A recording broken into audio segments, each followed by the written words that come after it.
Fire Messenger. Hi. I reported a friend missing earlier today, and I think you have maybe gone paperwork or whatever for a missing person. Okay, and who's missing? Mary Kay Wohlfarth. How old is the missing person? 268, born in 50. Okay, when was the last time you saw her? 1 o'clock yesterday. At her place? No, I saw her at an auction, and then we were supposed to meet again today at 3 o'clock. Oh, and okay. She didn't show up, and so I went to her house, and her mail and her newspaper were on the porch. Her neighbor said she hadn't come home last night, which is like totally out of character. Okay. And she has 2 cats here that I have to feed. So. Okay, so she didn't show up for to meet up with you. No.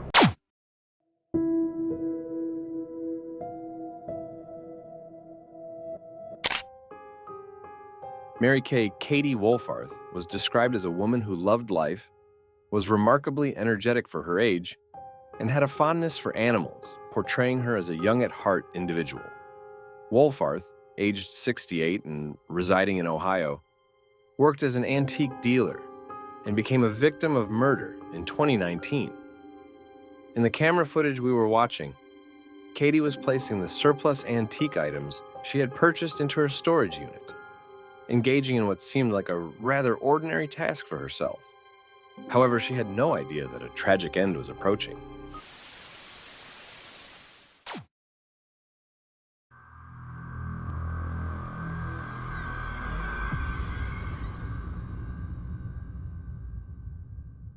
Katie's acquaintances and relatives, who hadn't heard from her for a long time despite her regular routine, filed a missing person report with concern. And her sister has been missing for just about 48 hours. Okay. And there's no sign of her car. She didn't feed her cats. Her cats are everything in the whole wide world. Can't find her. I mean, we've checked the house, we've checked everything. Yeah, she's not at any local hospitals because we were called out Yeah, I yesterday. did that this morning. We Okay. checked the tails. Okay. She's not there. She doesn't do this. She plays Pokemon and meets all kinds of weird people playing Pokemon, and I don't know if that could have anything to do with it either. Either way, she's missing. We can't find her, and we are at a loss. We were not getting There's no red shoes. I don't know what information here. Oh, you guys need this part. Yeah, sure. Any idea where she'd go? Here's the only thing we can piece together. She had called her sister and left a message that she had a handyman that could do work for her, and he could come to Pennsylvania Stay in work her for her and stay in her house. And that's the last message anybody heard. That the worker could come from Pennsylvania? Yeah, From here from to here go to to her Pennsylvania. house. Stay in Her house in So Pennsylvania. you're in Pennsylvania? Yeah. She called her and told her that she had a worker that could come down to Swissville to stay at her house, which is something she wanted up about, and to work on her house, like a handyman thing. And then she was giggling at the end of it, which is not my aunt. Did he give you this guy's name or anything? I understand it's very stressful. Yeah, we'll get the report done. We have about 2 hours to get it done. We'll go from here. If you guys have any questions, you can call back. If you guys come back and you check the house. Not long after Katie's disappearance, something interesting caught the attention of the warehouse manager where Katie's warehouse was located, and shared the situation with 911.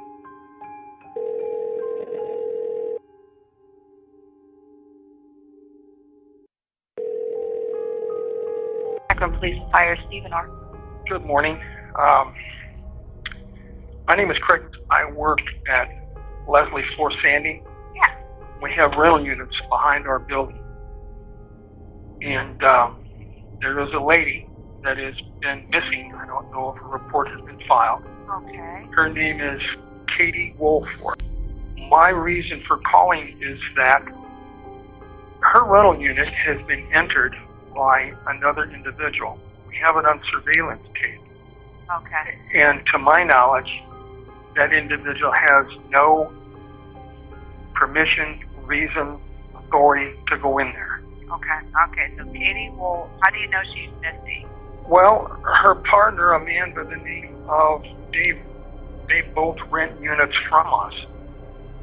And he came in Monday evening, asked Richard, the other fellow that's here, if he had seen Katie Wohlfarth. And Richard said no.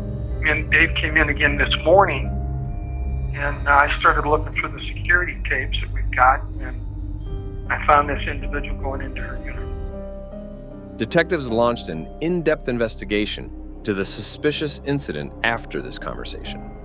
Then, they set out to watch the security cameras. When they went to the warehouse and watched the camera footage, they were confronted with a shocking truth.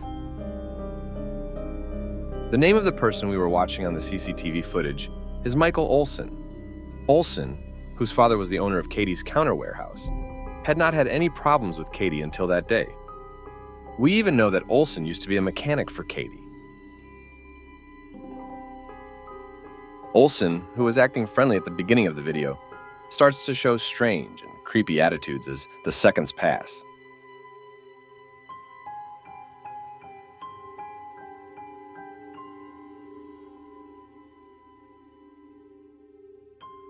Finally, the time Olson had been waiting for had come. When Katie moved away from her warehouse for a while, Olson went into Katie's warehouse.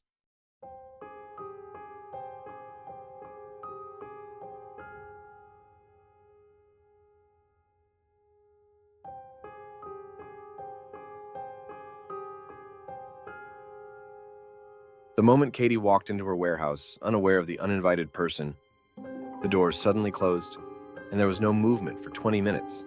But this silence was never like a harbinger of something good. After a long wait, Olson came out the side door with a strange white veil on, but Katie couldn't get out of her warehouse again.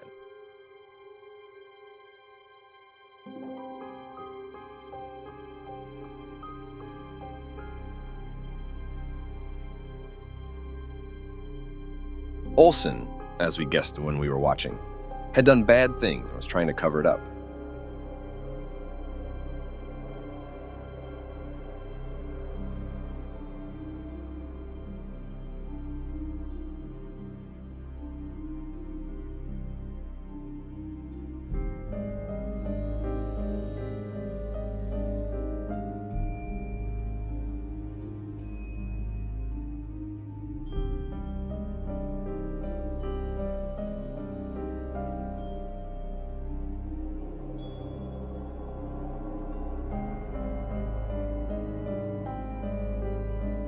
When the police went to the scene, they were confronted with the chilling truth.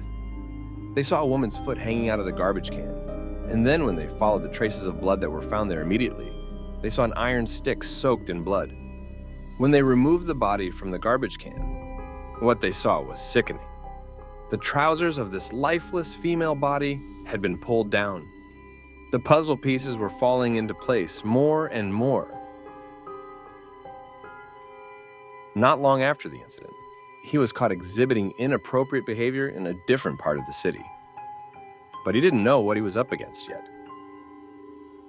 Olson was taken to the detective's interrogation room after being caught by the cops. On another issue. So today, you told Detective Brady that you were mulching out there at the Coventry? Yes. Yeah, I went up there, I can find a small store, get the mulch one. Okay. Did you, well, we met your dad today, and he was saying that, You met my dad? Yeah. Yeah, did you talk to your dad on the phone today at all? Yeah, a couple times. And, what'd you stop? You ran out of gas? Yeah, I ran out of gas a lot lately.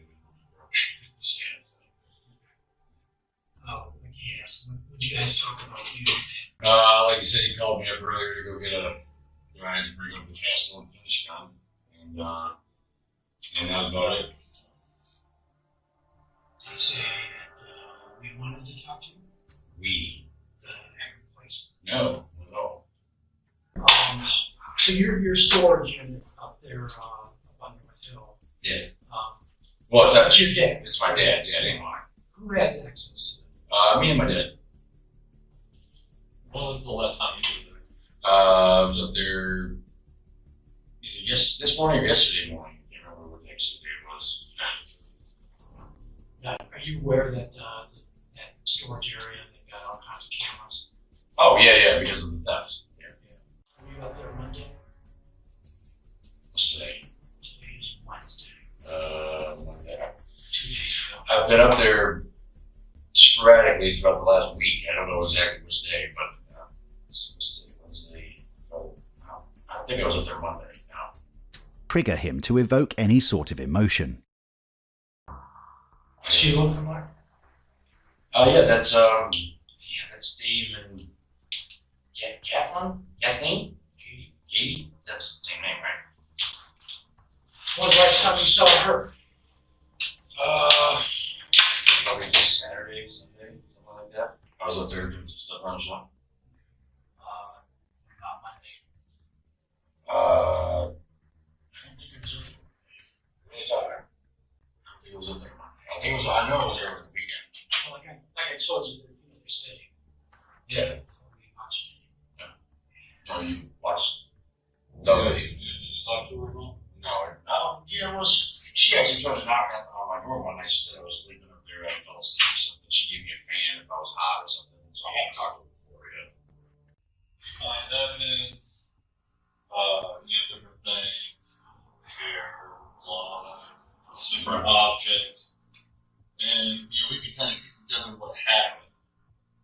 So, I mean, sometimes people, they do something, they get themselves in a predicament, they get worried. Something happened on accident, you get scared, they try to cover it up, they don't want to try to explain it. Well, and now's the time for them to explain why. Monday? Tuesday or Sunday, there's nothing to explain. Yeah. Something bad happened, Katie. You know it. You know it happened. So I started marking it. It's giving me the opportunity to give us your narrative. So stupid. What happened?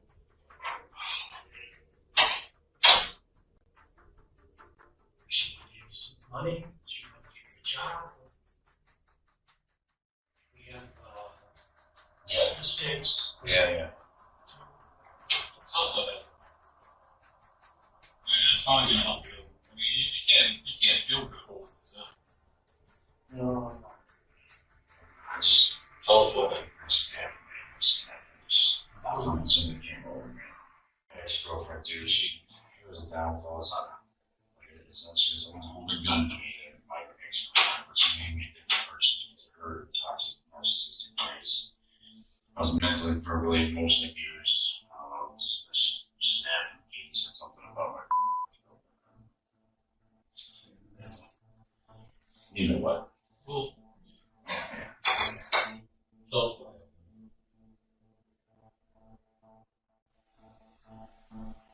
happened. You know what? You just want to say. That's just like, this is your narrative. This is your chance to say for your story. Yeah, well, I just. Are you just a cold-blooded, No, I snapped. homicidal maniac? Not at all. Or just a heat of the moment? Heat of the moment. I just snapped. So take us through it. Yeah, I'm just over there, here on the head. That was it. Yes. Like a metal pipe, walking stick, wood. No, it's actually a piece of the fireplace. I just saw it, grabbed it, and She didn't hurt you?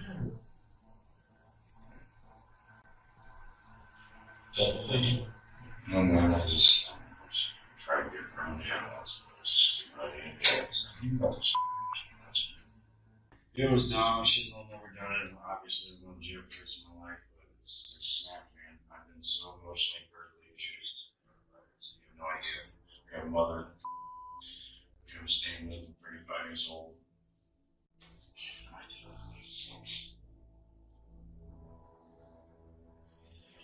So there's my narrative.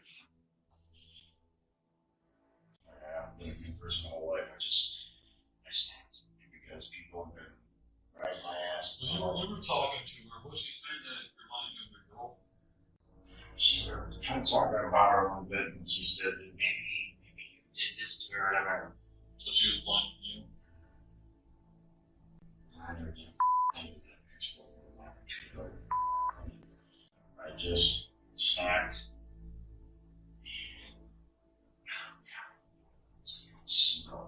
They just got smelled.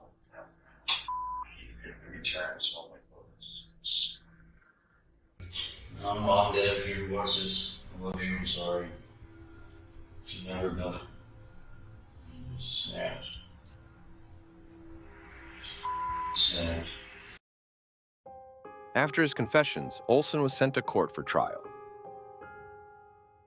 Katie's family learned that Olson lived in the warehouse rented by his father, and that this violated the rules regarding the use of such buildings. Upon this, they filed a separate lawsuit for privacy breach.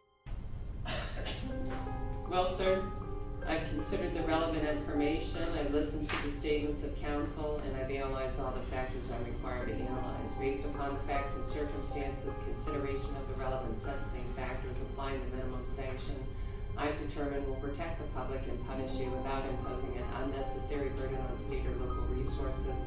Analyzing all the factors I'm required to analyze, including the seriousness factors, the recidivism factors, all other factors before the court, following the agreement the two folks reached.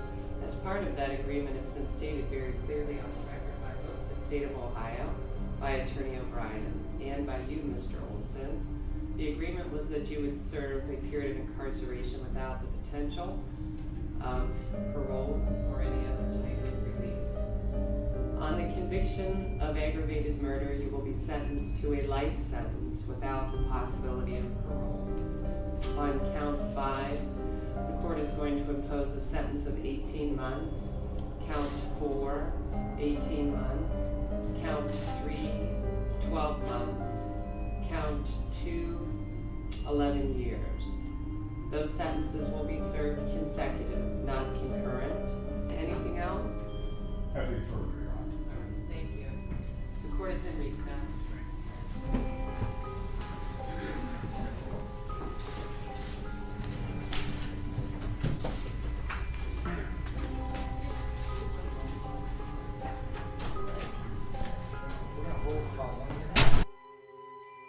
Michael Olson, 35, pleaded guilty to the following charges: aggravated murder, rape, gross abuse of a corpse, grand theft of a motor vehicle, and trespassing. As a result of this case, Michael Olson was sentenced to life in prison without parole and fined $25,000 for violation of privacy. Michael Olson is still in prison and waiting for the day when he will be freed forever.